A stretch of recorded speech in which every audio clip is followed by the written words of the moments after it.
welcome to Washington Unplugged. I'm John Dickerson. It's our one-year anniversary, and all week we'll be braving the Washington snowdrifts to bring you a special lineup of guests.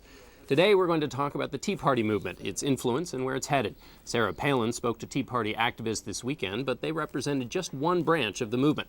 A host of organizations have taken on the Tea Party name in an effort to harness the grassroots anti-government, anti-insider sentiment. But no one leader or single organization has emerged. To help us understand where this young movement is headed, I'm joined this afternoon by Max Pappas of Freedom Works, a conservative think tank. And by telephone, I'm joined by Jenny Beth Martin. She's the co-founder of the Tea Party Patriots, which we should note did not host Sarah Palin this weekend. Jenny Beth, I want to start with you in Atlanta. Tell me where the Tea Party movement is. A lot of people say it's gone from the sort of rally stage into the actual political activism stage. Is that where you see it? Well, for the past year, we've definitely been focusing on grassroots lobbying. So I would say that we've been involved in the activist stage really since June of last year. What, though, about this notion of picking candidates, getting involved in elections, and influencing the political process in that more direct way? Some people have said that that's something that the Tea Party movement must do. Others have said this needs to be a more organic process in which there's not so much picking of winners and losers in terms of actual politicians. With Tea Party Patriots, we have three core values: fiscal responsibility, constitutionally limited government, and free markets. Those are the values that have brought everyone together within the Tea Party movement. And at the point in which we actually start working with a PAC, meaning our own Tea Party Patriots PAC, we'll be focusing on those issues much more than on specific candidates. In the meantime, what you saw in Massachusetts, I think you'll continue to see, is that people across this country will be self-educated on the issues and on the candidates, and they'll take the information they have and act on it according to where they think they can best serve. Max, let me ask you about this organizational development. Is it necessary in order to make targeted and influence in terms of actual politicians, or can it still stay sort of organic? Well, I don't think they're mutually exclusive. I think you're going to see the activists across the country who have risen up over the last year to take part in what's been going on, a lot of them saying they've never done anything like this before. They can influence their own members by talking to them, visiting the local district offices, putting the phone calls in like they have done by the thousand. But then they can also get involved in electoral politics. And the Massachusetts, as Jenny Beth brought up, is a great example. People from across the country got involved in the Massachusetts race. And I think it showed a level of savvy that many people inside the Beltway didn't think that the Tea Party movement had. But they get involved in the Massachusetts race, and so Tea Party becomes sort of the Massachusetts race. And then Sarah Palin gives a speech to one branch, and then it becomes sort of, at least in the popular press, but Sarah Palin's party, without a sort of single organization, doesn't kind of shift around, and doesn't that essentially hurt the message a little bit? Well, no, as Jenny Beth pointed out, the central message is around fiscal responsibility, and there are a lot of other issues that other people find very important, but the driving focus is on fiscal responsibility, limited government, free markets. And what Sarah Palin, the media may be talking about her as a leader, but she's not, and she can try to pick who she wants. But that's the thing about the decentralized movement, is there can be no force involved in this movement. The people are going to go and gravitate toward who they want to back, regardless of what people that are popular inside the Beltway or in the media have to say. Jenny Beth, let me ask you, you mentioned the three central tenets of the Tea Party philosophy. Sarah Palin was speaking to a group of Tea Party activists, and she said one of the things that they should all stress is the return of talking about the Creator, bringing God back into public life. So that isn't listed as one of the tenets. Where does that fall in terms of the Tea Party philosophy? Well, we believe what the Constitution says, that we're each endowed by our Creator with certain inalienable rights, and in that respect, I suppose I would agree with what she said. I didn't watch her speech actually, but at Tea Party Patriots, our main focus has been on those three core values that I spoke about earlier, and that's what we stay on when people want to get into other issues such as social issues, we remind them that there are a lot of other organizations that are out there that take on social issues and do that very well. Okay, and Max, final question to you is what role should the Tea Party movement have with respect to the Republican Party? Some people say the Tea Party should subsume the Republican Party. Others people say it should be folded into the existing organization. What's your thoughts? Well, I think if the Republican Party wants to, again, be a national party and be a relevant party with a majority stake in any branch of government, they're going to need to appeal to the Tea Party activists. Right now, the Republican Party's on probation with the limited government people. They blew their chance over the past decade by spending irresponsibly.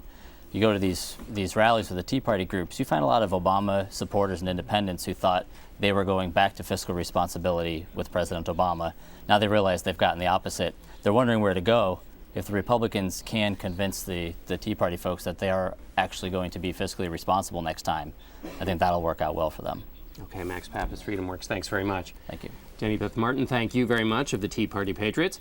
Our John Bentley was in Nashville for Sarah Palin's fiery performance and filed this report. America is ready for another revolution, and you are a part of this. The revolution, apparently, will be televised. Sarah Palin may not be the actual leader of the Tea Party, but her speech attacking President Obama showed why she is a guiding force of this movement. I gotta ask those supporters of all that, how's that hopey-changey stuff working out for you? An official convention, though, turned out to be a little too much change for some Tea Party members. Even if it costs $1, it shouldn't cost any money to be an active grassroots citizen. This local Tennessee group spoke for many in the movement who thought the price to attend was too high. It's an icon of the Tea Party convention. This necklace was selling for $90 and the prices went up from there. A 3-day ticket cost almost $550, but the convention's organizer said this event wasn't for everyone. This convention was not geared for the grassroots and what we normally think of the grassroots, because like a Tea Party, everybody wants to come, that's fine. This convention was geared towards the leadership. Those who did make it echoed Palin's concerns about the role of the government. Capitalism or entrepreneurship instead of socialism and redistributing of wealth. I think it's about gaining control of our country again. Anger about the current administration is one of the things that unites most all of the attendees at this conference. But there are several things that also divide them, ranging from social issues to how the money raised at this event is going to be spent. The real test on the national level, though, will come later this year in the midterm elections. That's when the Tea Party will see if their brand of conservative candidates can help Republicans take back congressional seats. John Bentley, CBS News, Nashville, Tennessee.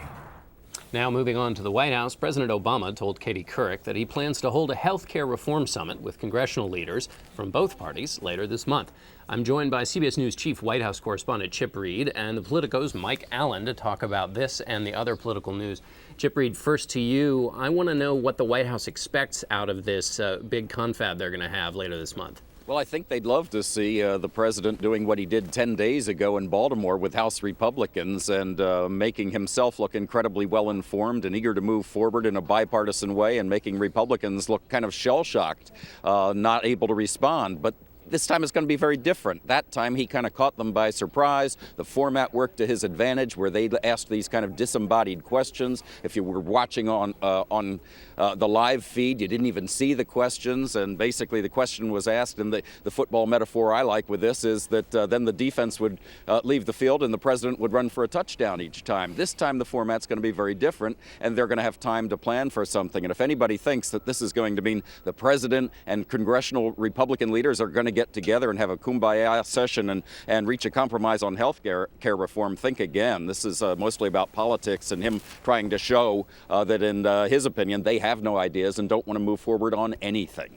Mike Allen, yeah, the healthcare debate has not lacked for talking. There's been lots of talking, and now we've got more talking. What's your sense of how this is going to play out, this bipartisan meeting? Yeah, well, I think this is going to work for the president because he's checking a box that he should have checked 13 months ago, and that is get Republicans in a room, get C-SPAN in there finally, and say, so what would you do?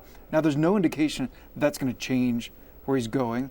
And John, that's the fight we're going to hear in the next couple days. Our Republicans are going to say, we want to go back to square one. The president's going to say, no, we're still having the 2,700-page bill. We just want to know what of your ideas we can graft onto it. So this is positioning them in some ways as demonstrating that they're the party of no, if in fact that's the way they behave.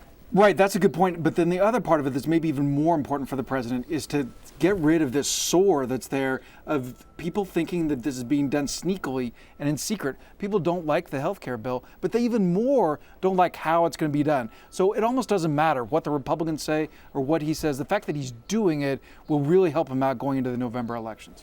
And Chip Reed, we know that all behind-the-scenes maneuvering has not been excised from this process. So while we have the public show later this month with both houses of, or at least leadership from both parties, what's happening behind the scenes to try and get legislation moving forward on health care, or are they all now just focused on this jobs bill?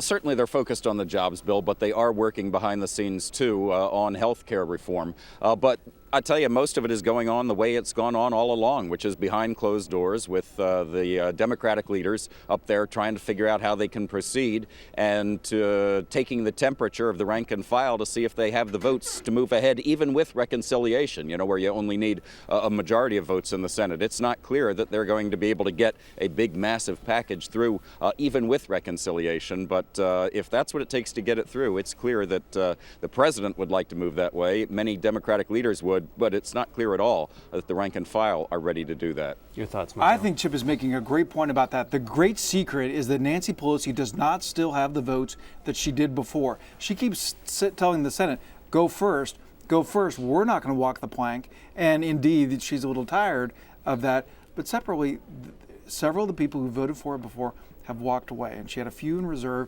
but they still could not pass what she talked about before. And that's why I think that this confab has a little bit the air of a show trial, because it's not going to change the legislation in any measurable way, and there's not going to do anything to improve the appetite of either side for it. Chip, if it is a show trial and we get sort of a long, drawn-out conversation again about health care, isn't that what the president supposedly did wrong in the last several months? In other words, there's been this criticism that people, all they see is the back and forth on health care and don't see the White House doing anything about jobs and the economy. And so now he's basically invited another few months of clogging conversation about health care. Yeah, well, I think Mike is right that this is likely to help the president by showing Republicans are the party of no and by getting out there in public and doing this. But it also runs the risk that people will just ultimately conclude, with help from Republicans, that the president is just about politics. And there's not really any intention to have this actually result in some kind of compromise, that it's all about politics. And if they can frame it that way, then it's going to look like a very hollow event and could hurt the president.